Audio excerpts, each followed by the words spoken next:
What's up everybody and welcome back to the channel.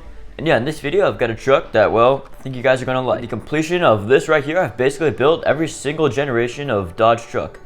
Yeah, it's kind of crazy. I don't really know what I'm gonna do next. Obviously there's like other additions like the 1500s and stuff. Also the SRT10, which I might actually build soon, so yeah, keep that in mind. But yeah, the 5th gen Dodge Ram.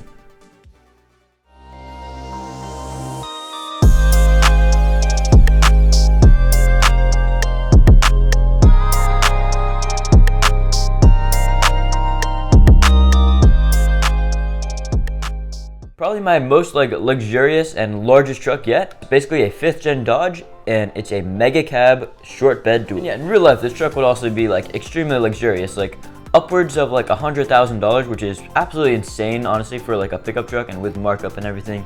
Yeah, really high numbers. Nowadays they have so many features like cameras, heated seats, massage seats, the ability to tow 3 million pounds or whatever it is nowadays. The mega cab, which is introduced in the 3rd gen Dodge, which is when they started getting luxurious, but the 5th gen is definitely the most because it's the newest, obviously.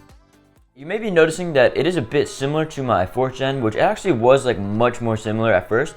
As you can see in this little rendering right here, the first iteration of the 5th gen was basically taking the 4th gen and then just swapping the grille for this kind of grille design right here. And honestly, it didn't look too bad, as the 5th gen is pretty similar to the 4th gen. The aspect that could have been upgraded the most on this design was the bumper, because my 4th gen had kind of my standard bumper, which I've been using on a ton of my trucks since I first made my 2nd gen, which was a really long time ago. And you know, my skills have definitely improved. So yeah, I came up with this bumper design, which I think looks really good. My goal for this was to make it look pretty detailed without making it look too messy, because I think I said this in one of my tips and tricks videos. You kind of want to add a good balance of detail, because if you add too much, it can look sort of messy in a way and have too many gaps and stuff. Yeah, I think I did balance this pretty well. It's of course got this little center section where I actually incorporated these little hooks, which I think is a really nice add-on actually. The side, there's also these 2 little square vents right here, which looks nice, and it's finished off with these little 1x1 tiles added on by these minifig bracket pieces. And yeah, that would be the bumper. Alright, so one feature I added on this truck that, well, might have been lacking on some of my more recent truck designs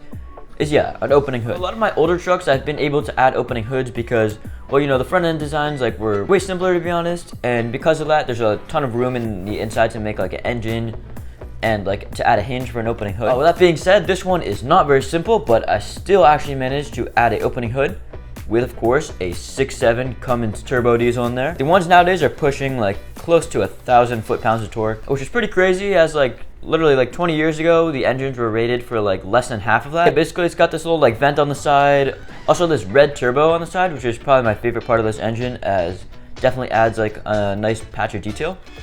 Definitely my second favorite part of this truck would be these dually fenders back here, as yeah, these were pretty much a pain to make, I'm not even gonna lie, and I couldn't really get it right, as it needs to be a certain height, but I basically figured that out by putting these little brackets on the bottom with also these little quarter tiles to get that rounded part in. The brackets do leave a bit of a weird edge here, which I'm definitely not a huge fan of, but I could have done this design, as you can see, which was an older one, but I don't know, it just didn't really flow that well and looked a bit strange. As for the dually wheels themselves, they're actually these older style wheels. Brought them on Bricklink kind of a while ago, expecting to use them on some random truck, and yeah, of course, used it on. I really like them because they give kind of that deep dish design that the dually wheels would have. It is a super single, but if I were to go with the dually wheels, it would look kind of like tractor tires.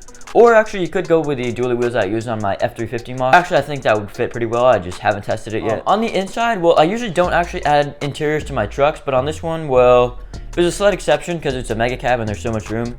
I'm gonna be honest, I didn't really spend too much time on the interior, as I was really focusing on the exterior, and I don't really want to make these tutorials really long for something that you guys could probably come up with yourself. And it's basically just these 2 little slopes put in between these studs right here. Definitely works, as I said, not the most elegant design, but yeah, for what it is, I definitely like how it turned out. The bed also is completely separate from the cab, so you can make one of these in a flatbed configuration like my 4th gen, but I don't know, I feel a white 5th gen is just not really a work truck kind of truck.